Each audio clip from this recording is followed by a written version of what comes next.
You can't be serious, man. You cannot be serious!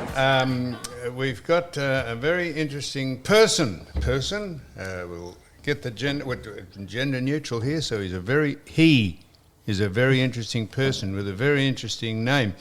So we'll just say straight out that we got Tim Watson in the house. Tim Watson, Munro.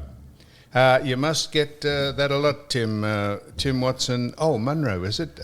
They surely don't confuse you with the Brownlow medalist. There's a slight height difference. Incidentally, who had his Brownlow medal taken off him in the most disgracefully stupid way. But if you got disgracefully stupid people running the AFL in those days, that's what they'd do. Oh my God, what is this man doing walking in? Anyhow, Jesus H. Christ. Hang on.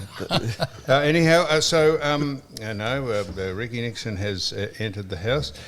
Anyhow, Tim Watson Munro has come in to have a chat to us about, he is a criminal psychologist. That's it. And I presume that means that you explain to people who have done egregious things in the community why they've done them and give them some... not credibility, but you try and understand why they've done those things that they have. Is that basically right, Tim? Basically. I don't treat them, I assess them, I prepare reports, and I give evidence in court about those reports. You assess and treat individuals about why they have done... I don't treat, just the assessment. So somebody breaks into a bank, the lawyer will send that person to me, I'll do a psychological workup, do a report goes to court, but I don't treat. So someone breaks into a bank, you don't try and oversee the mental stability of the people that the bank robber confronted, you speak to about the bank robber. That's correct, although decades ago, I set up a business that did all the trauma debriefing to the major 4 banks in Australia, the National, ANZ, Westpac, and I think it was the Commonwealth as well. So I used to do a lot of work with victims, but these days it's really assessment work. That's it. So Tim, it just says here that you treat substance abuse disorders in people? You treat, it says. So Who says that? Well, let me see if I can... you just chat on, I'll just see if I can get who says that. Because that's a misnomer. I don't do any treatment these days. I used to, but not in the present. Oh, you used to? Well, they mightn't have updated the... Yeah, could well be. They mightn't have updated the Wikipedia page. Thing that I looked at. Wikipedia is... it's not my major source material. So, Tim, so if you have an egregious... I've used that word again. If you have someone who is transgressed, like Julian Knight or Alphonse Gingitano, or any person out there that has done antisocial things, you try and understand what made them do that, do you? That's it, yeah. And for whom? For courts or for juries to make an assessment, or for what? It's fundamentally for the court via their lawyer, their barrister, their defending solicitor.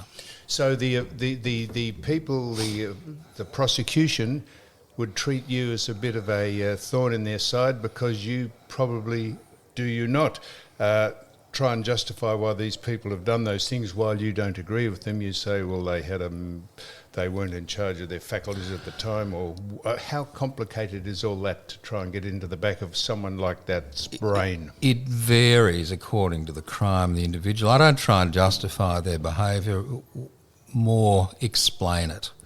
I think that there's a difference. I mean, I don't empathise with these people. Yeah, but there is a difference. Of course. So I explain what was going on with this person from the cradle to the grave almost. You take a comprehensive history of their life, parents, schooling, drug use, alcohol use, relationship history, all that sort of stuff. Would you be somebody who declares whether somebody is legally sane or not? Only if I'm asked to. Most of these cases, there's been a determination of guilt.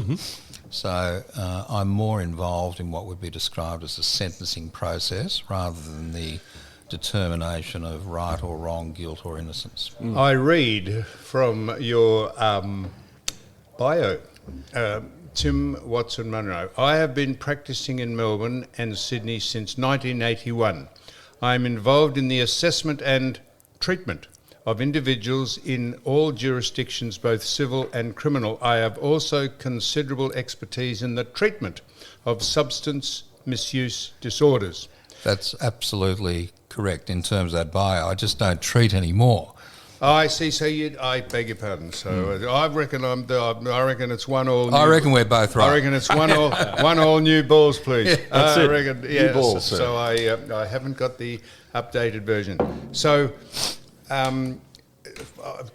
this is a specific case, and I don't think you would have been around, or you certainly would have been around, but I'm not sure that you would have. I'm a done septuagenarian, cycle Sam. No, I was didn't. around. No, I didn't mean.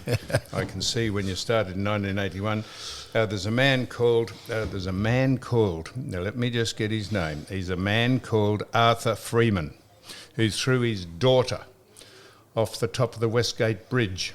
I recall the case. Yes, in 2009.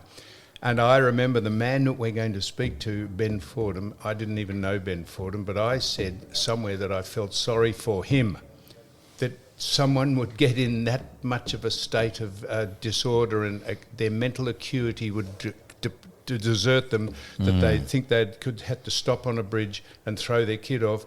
And he ripped the living suitcase. He said, "You feel sorry for him?" I said, "Mate, listen to what I'm saying.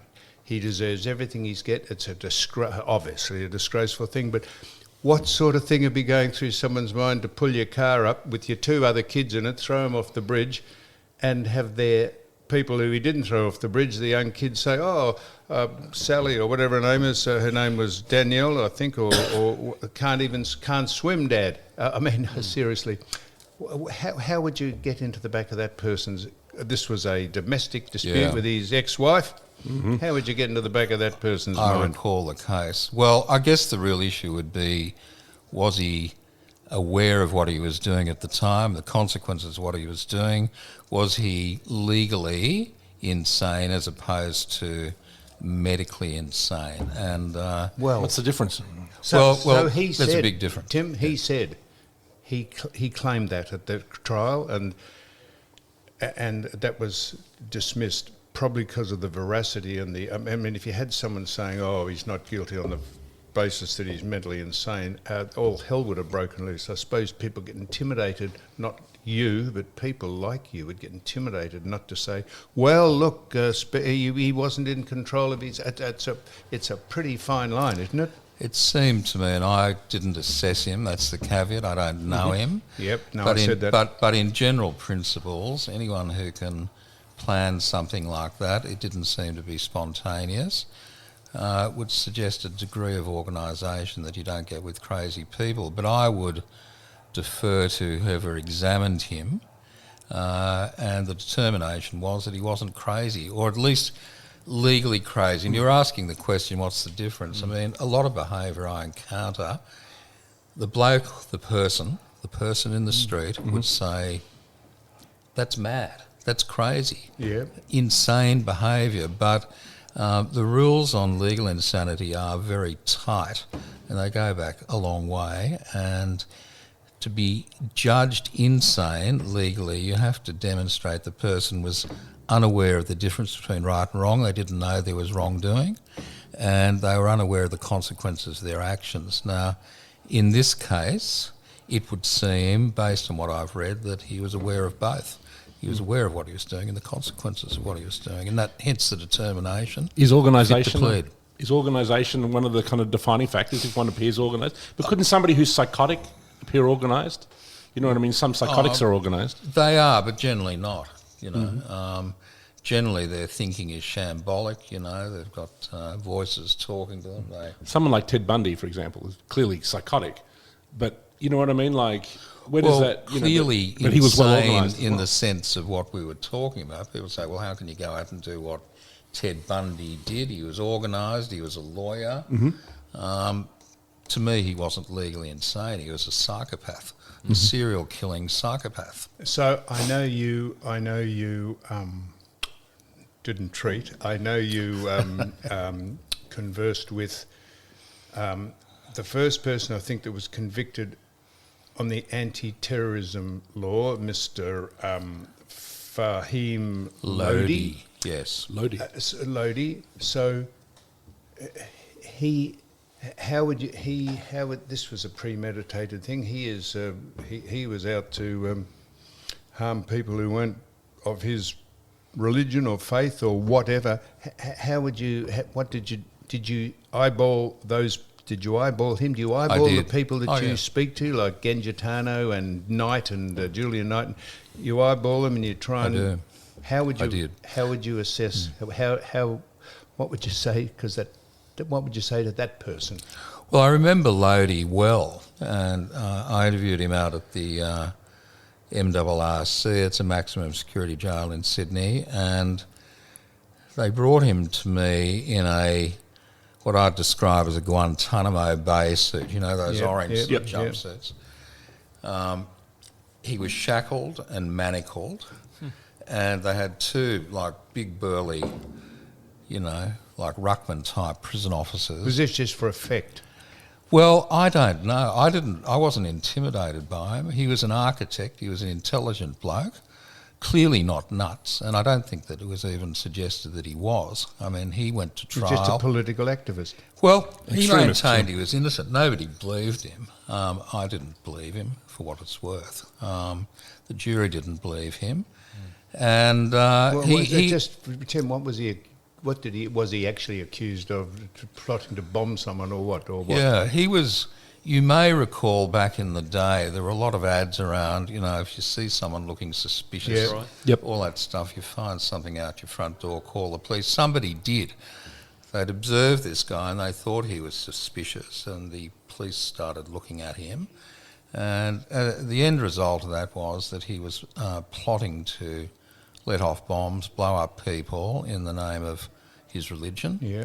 And he was charged and he was found guilty. He was sentenced to a lengthy term of imprisonment. I think he's coming up for parole soon. It's that long ago. But I can't remember what it was. I'm sorry, I haven't got that written down. Yeah, but he wasn't crazy. There was no suggestion of insanity. Given what he was found guilty of, there was a compelling evidence that he was a very bad person. So if I am he sitting here, and you are sent along, or you are commissioned by the government or the courts, or why are you there in the first place? Someone sends you there to assess this person on behalf of the Commonwealth or the Crown, or who? On behalf of the defence in that case. And I would say 99% of the work I do in crime over the years has been for the defence, very occasionally for the Crown. So Tim, when I said that you would possibly be a thorn in the side of the prosecution, that's not too far from the truth if of course, you find that there is a reasonable doubt about the person's sanity. Well, that's true, but I didn't with him. I suggested that he wasn't insane. It may well have been the case by then, and look, you're stretching my memory too, that he'd already been found guilty, and the defence lawyers wanted a psychological workup as to what's going on with this bloke. See if they could hang their hat on anything that might get him off. Yeah, there weren't many hat pegs, I can tell you. So if I am he, and you are sent along by, did we say who sent you along? The defence. Yeah, his QC. How would you start speaking to me? You'd say, "How are you?" And I'd say, "Good day, Sam. Would you like?" Get fucked or something. Was he cooperative? They're always cooperative. You know, I've seen basically because you're on the same side. Well, no, really? I like to think that I'm really a witness for the court, objective as best you can. But I can tell you, I've seen, let's say, 30,000 people in 45 years. A lot of people. Yeah. I think I've only been told to get stuffed twice in that time. Yeah. Generally, they're cooperative. Generally, they're, I mean, obviously they think, well, if you're nice to Tim, he'll write a good report. Yeah, but that's part absolutely. of it. But I'm wizened and thorny these days. So I'm he, and you say, well, you've been charged with these things, whatever his name is, Fahid. what say you? And he says, I haven't done any of this. And you, where do you go from there? So, well, the evidence is pretty credible. Well, by that stage with him, I mean, the evidence has been accepted. He was guilty, as I recall. I don't go to the rights and wrongs so much in a case like that. It's looking at his background history, and that's one of the things that really amazed me about this guy. Highly educated architect, seemingly, well assimilated in the Australian community. He had a wife, and all of a sudden you're charged with something that potentially carries life, and you're looking at a lot of jail. And what are some of the psychological motivators for someone who's like a political extremist or, terrorist?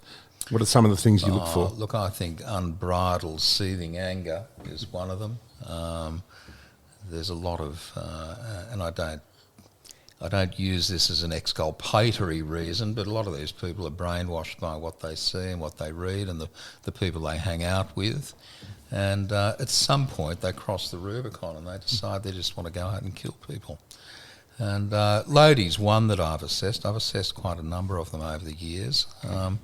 There's common themes relating to fanaticism about what they believe in. Mm-hmm. So what was the fanaticism of, say, Julian Knight, who I think you dealt with, if that's not the word, but you communicated with, on a pleasant day, apparently just went down Hoddle Street and shot up, how many, 14 or 15 people? 8, did he? Yeah, and wounded about 30. And you shot down the police helicopter. So Yeah. he wasn't a bad shot. No, Marksman. and as by all accounts, quite an intelligent person. Highly intelligent Yep. bloke. And he's a good example too of what we're talking about. And he's a guy that I saw well ahead of the pending trial. I think I saw him within a few weeks, maybe a month of Hoddle Street, and I remember it well. Going down to the old Pentridge jail, he was in the prison hospital. I didn't know what I would encounter, given what he'd done. And what I found was a very kind of diminished teenager. He had long hair at that stage from memory, and he was very respectful. I didn't know if that was the military training, whatever it was, but the issue was, given what he's done, which is clearly crazy behaviour, is he insane? And I was one of a number of people that saw him. My former business partner, late forensic psychiatrist David Symes, saw him. Another forensic psychologist, Ken Burns, saw him. Quite independent of one another, we came to the same view that he was not insane in a legal sense. What was his motivation? Oh, look. He had a bad day. Who knows? He said he was having a What bad did he day. say? Did he have a political agenda? Was it just lashing out at people in general? Was it misanthropic? Or? He was certainly a misanthrope, and there was a lead up to it. He went to Duntroon. He'd always wanted to be a soldier and an officer, and ironically a gentleman. And he went to Duntroon. It was an abject failure for him. Mm-hmm. And, there was a lot of evidence to suggest that he was bullied at Duntroon. He came from Clifton Hill. For those younger people in the audience, Clifton Hill wasn't gentrified back then. It was more of a sort of workers' suburb. Working class, yep. And he was seen as being a guy from the wrong side of the track. So almost from the beginning, it went south for him. And he was eventually, subject to episodes of bastardisation. He was confined to barracks. And prior to Hoddle Street, he went AWOL from Duntroon, turned up at the Private Bin nightclub in Canberra, which is where all the Duntroon cadets hung out, and he stabbed his mess sergeant. Uh-huh. But the mess sergeant was 1 year older than him. They have this sort of hierarchy of rank, and they're all boys really in long pants. And arising from that, he was put into hospital. Remarkably, he wasn't psychiatrically evaluated. His dad was a captain in the army. He was a linguist, and he was fluent in, I think, Mandarin and Cantonese and those sorts of things. He got him out of Canberra, sent him back to Clifton Hill, and it just spiralled even further. Was his parents aware of his his mental state, or I only ask that because just yesterday in America, the parents of a boy who killed 4 people at a school, young lad, they've charged the parents with neglect, as in being complicit in the crime because they should have warned the community or the police that their son was A danger. a danger. Yeah. I read that, and I think they were convicted. In fact, They're convicted. So it's a landmark watershed case about parents being more responsible for their kids. I endorse it. I don't think he was showing any signs of what he was about to do, Sam. The interesting thing is he had 3 firearms at home back in the day when firearms were far less regulated, and they were high-powered weapons that had been given to him by various family members. Guns are in one cupboard, the ammunition's in another. He comes home, he'd had a big drink. He'd been to his grandmother's birthday party, and he drove a Holden Tirana, and the clutch failed. I said it was a metaphor for his life. He kangaroo hopped the car back to Mum's at Clifton Hill, went out and had a drink, had a blue with the publican, thrown out, and then he went home, grabbed the guns, and the rest is history. So there was no indication to them beyond, I would suggest, the fact that he had stabbed a mess sergeant beforehand at Duntrean. So I made the comment, it's remarkable he wasn't evaluated at that time. Is there some similarity between Julian Knight and someone like Martin Bryant in Tasmania? I mean, No. Did you have anything to do with his assessment, or did you examine his case at all? I examined his case, but I had a conflict of interest because by that time I was seeing a number of the people who had been in the cafe. Oh, I see. Yeah. And one of them had been shot. In fact, this guy and his wife were standing behind Bryant talking to him, and then he pulled out the gun and, it's a scene out of a movie. They jumped under a table a bit like your desk, Sam, and they could see him walking up and down with a gun. So I saw the victims. There were no real similarities. My understanding, so I haven't examined Martin Bryant. There's a great movie that came out last year, Nitram. Nitram, isn't that good? Is, the same guy produced Snowtown, and it looks at the psychology of Bryant. My understanding is he had a very low IQ. He was possibly on the spectrum. He'd been given a lot of money. He was befriended by a woman who was then killed in a car accident. There was some suggestion Martin might have had some role in that. Who knows? And he too was not found insane, as I understand it. This is probably not your purview, but do you think we abandoned capital punishment here for people who were absolutely no value at all to the community, no matter what you say? Do you think, why would we keep people like that on the planet? Well, I think or a lot is of that people... barbaric? Well, people raised that question, and I said I'm getting wizened and thorny. Years ago, I just thought it was barbaric. I still think it's uncivilised. I can understand why people would ask that question. Why aren't these people put to death? I guess, amongst other things, what's the greater punishment for them? To be killed or to be you can get locked up for the rest 30, 40 years of your life. And what I hear about Bryant is his life is miserable. I read an article where he swaps sexual favours for ice creams and chocolates, and that's what his life's been redacted So that's probably better to keep him alive and have him go through that. Oh, well, that's a bit hard to say that, isn't it? I think his crime Mind was you, it appalling. costs us, you and me, it costs $100,000 a year to keep people alive who shouldn't be on the planet, doesn't it? Or probably more. It's expensive. It's certainly expensive. I think in some cases it could well be justified, the death penalty. I think obviously America still has it, and America's still thinking I'd up support new it ways. in cases like Bryant's. Very, very few people get the death penalty, don't they? It's just sort of a nice buzzword to appease the general population who can't believe that someone has done a very vicious thing. Unless you live in Texas. Yeah. And they're lining them up like ducks and just bowling them over every day. Are they? In Texas, oh yeah. They're still doing that, are they? Oh yeah, I think Texas executes more people than anyone, except perhaps China. So Knight and Bryant, they're sort of people who just... What about career criminals like Alphonse Gingiatano? How would you possibly get into the back of that person's brain and say, what do you do this for? I know what you do it for, but you spent the best part of your life keeping out of jail or being in jail. What's the point of being on the planet, Alphonse? Well, he was an interesting guy, and I hear you, but he was an intelligent bloke. His father, as you probably know, was well respected in the Italian community. He was a travel agent, Philip Gangitano. Alphonse had promise, but it was just, he went off the rails very early. He was, by all accounts, was always wanting to be a gangster. But I used to talk to him about, Oscar Wilde. We used to talk about literature and so on. And I said, your life could have been very different, but it's not too late. But what do you think it was too late because he was murdered. What makes somebody who is intelligent like that kind of choose a life of crime?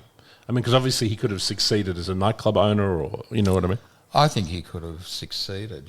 He was a charismatic, intelligent bloke who just took the wrong path. Why do they do it? They like the excitement. Yeah. They like the power, limelight. the limelight. Mm-hmm. They like the fear that they instill in others. I can remember, I had an office in St Kilda Road years ago in the medical centre, and that's where he came to see me. And when he walked in, the other crooks in the waiting room ran out. Right? Really? Oh, yeah, they were just... And at the end of it, he said, look, I really like seeing you. He used to call me Doc, as some do, but could we meet downstairs because I don't want these blokes to think I'm crazy. Right? Yeah. So a lot of ego involved too, but he was an interesting guy.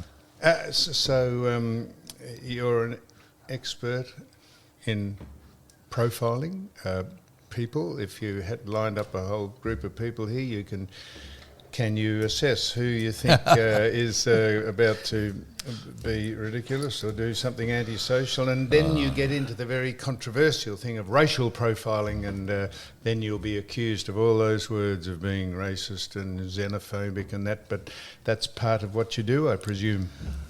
I don't racially profile, but race will come into the profile, if I could put it that way. But, no, that's what I mean. Yeah. Yes. So... sitting at this table, I don't know. I mean, you and I go back a long way. I think we met when I was on 3AW with Ian McMinn. That's right, and McMinn, my goodness me. Yeah. He lives in the Northern Territory. Does he? Now, I gather. Yeah, I liked Ian. He liked to drink, Ian? He liked to drink. He liked to drink. I don't know if he still does, and cold days, and any day would do. Mainly a hot day, he used to just have a sip. And got him into a bit of strife, but he was a very interesting... He was a good man. He was a good man and an intelligent bloke, and I liked him a lot. But that was the late 80s, so that's when we met, I think. How do you profile people? You need to spend time with them. You need background information. Generally with the work I get, I ask for a very comprehensive brief from the lawyers. And some are very good at that, some are not good at it at all, and then you have to do your own sort of research. Medical history is important, school history is important, criminal history is very important. You've also profiled people who haven't been caught yet, like people like Mr. Cruel. You apparently did a psychological profile. I mean, is there a group in Australia like the way that the FBI has psychological profilers for things like uncaught serial killers, and have you been involved with that much, or only just Mr. Cruel case? Look, years ago, I used to be retained by Vic Pol. I've had a number of academic positions. I was at Melbourne Uni for a while, Bond Uni, I was a visiting professor there. But in the early days, I was a lecturer at Phillip Institute, which is now part of RMIT. And there were quite a number of young and aspiring policemen who were doing the degree there. John Frame was one. He became the Deputy Commissioner. There were a whole lot of guys there. And it was through those connections that they started suggesting to the higher-ups that maybe we should get Tim or someone like Tim to have a look at this crime or this criminal. So Mr. Cruel was one. I've done a number over the years. I was asked about Malat before he was even detected. And I said, well, he's a serial killer. He's a marauding serial killer. If he's ever caught, I reckon he'll live close to an off-ramp off the Hume Highway. And, of course, he was. So I don't do a lot of it these days, but back then I did a bit. There must be... Sorry, I'll just... No, you must notice we call Ivan. His no, name's Phil. Because Don Scott, he used to sit there, said I he can looked see like... the similarity. Great respect. This is a stitch up Don if I've said, ever you seen look one. like Ivan Malat, so and his missus. So Do you get that a bit? Especially when I walk in here. Yeah, well, you're far more charming, if I must I say know. so. Thank you. He was a Everyone knows shock. him as He's a Ivan. good-looking Did fella. you meet him? Now go on. But anyway, the question is, so there'll be a lot of people criminals that you deal with, and they'd confide in you all these atrocities and things like that. How well do you go back to your house at night and try and sleep and think of all these things? How do you turn off? Well, or do you turn off? Ivan, it's a very good question. And these days... No, I'll remember your name. No, he's forever. Ivan. He's Ivan. It's That's it. Ivan. Do you ever people call you Malat? Shut up, Malat. Years ago, I used to take it home. I used to sleep on it. It led to me becoming very depressed for a while. Drinking too much, using drugs for a while. It was very well publicised. I wrote about it. But these days, I switch off. But I might add, these days, I'd rather spend an hour or two with Bill from Balwyn, who's charged with a drink drive, than the types of clients I used to have, the killers, the drug importers. I'm past all that. You would have heard quite a few stories from them that wouldn't have made it out into the media or into the public domain. So some of those ones would have to be horrific. Well, they tend to confine themselves to what they've done, but you look at their prior histories and, yeah, sure, I've said many times, it's not a job for the faint-hearted. Well, you say I've known you I didn't know you. I didn't know you got to you and you had a sip yourself and took drugs, did you? What sort of drugs did you take? Not now. No, I know that. Years and years ago. No, I was... Give the Bolivian booger sugar a bit of a touch I was a marching dust. Where'd you get that from? From Alphonse Gingitano? No names, no pact. No. But it's a long time ago. But Gangitano, never from clients. No, that's it. That's interesting. That's interesting. Tim Watson. Munro. Now I was just going to ask you, do you think, this is probably not in your purview either, but it's related surely, crime is increasing? I don't care what the stats say, there's more horrendous acts going on of vandalism and hijacking and carjacking, and we saw the four youths of African appearance. They just looked as though they were African appearance, and there's plenty of horrendous things done by white people and blue people and green people, but they murdered that grandmother up in Queensland, which crime is on the up. Is this because of the lax penalties, because we've got too many do-gooders trying to say that too many lawyers that are on the... what am I trying to say? And not enough police and everything. Too many social lawyers. Justice warriors trying to keep people out of the prisons because that's not the answer, they say. Well, it's a vexed issue, and certainly the escalation in youth crime is very troubling. They tell us in this state that it's it's a fiction, that it's not on the increase, but I read about it every day. And black, white, whatever race you may come from, when kids are out, carjacking, breaking into houses to steal cars. I've got to be careful about Brisbane. It may be sub judice now, but allegedly killing people for a motor vehicle. We need to reinvent quite a bit, I think, in terms of how we're approaching these problems. So no matter what political persuasion you are, successive governments just lie about that because they say it's not good for the electorate for them to say they've lost control of youth crime or crime in general. So you would dismiss anything any government says about that. It is on the increase, and it's pretty scary for people out there. Once again, do you see what's happening overseas? The parents being made to be more accountable for these people just out doing these things. Do you think that's likely to come in here, or is that a step too far? I think parents should be more accountable. And I've been on a soapbox about this for decades, that it starts at home. Mm-hmm. Social learning, teaching kids boundaries, educating kids about the perils of adverse peer group associations, using drugs. And it also should be in the classroom. Beyond the 3 hours in primary school, kids should be taught about communicating with others, problem solving and all the rest of it. I mean, it's very complex, but at the end of the day, parents need to be accountable for what their kids do. And there needs to be more accountability, I believe. Yes, that's right, Tim Watson, Munro. But unless a court says, well, we are charging you with neglect and you are indirectly being responsible, unless they actually have to be accountable to a court, it's all right to say all these things. Legal ramifications. It's all great to say it, but unless someone takes them to court and actually charges them with being complicit in what their kids have done, it'll never change.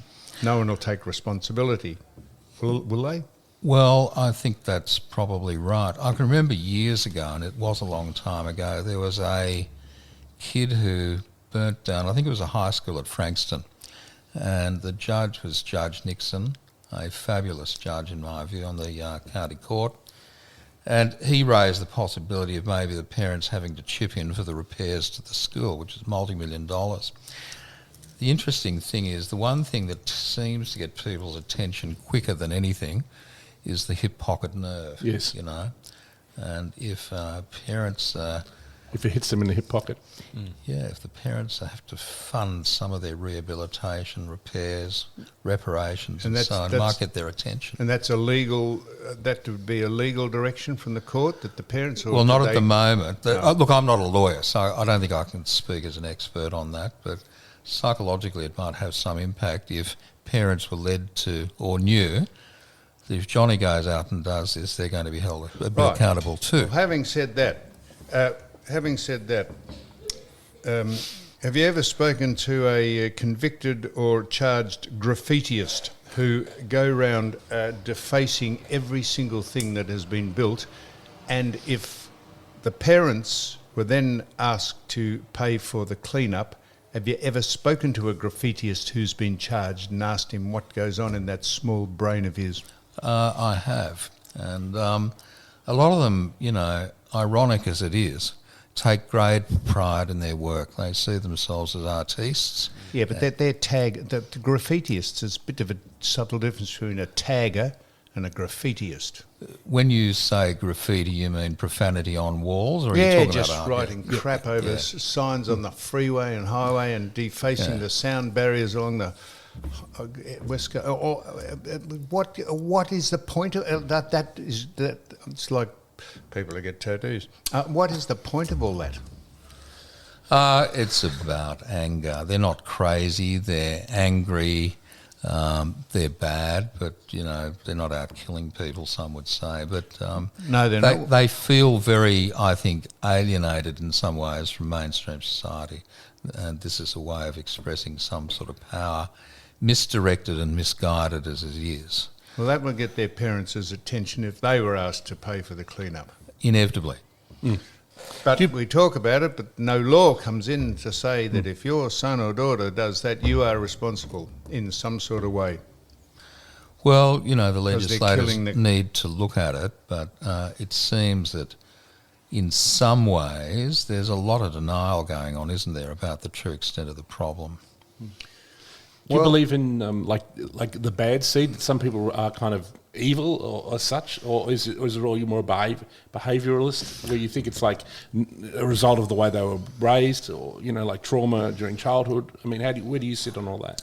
I think most people's behaviour is shaped by a range of things: genetics, social learning, absence of consequences. But there are some people, I reckon, who are just born bad from day one.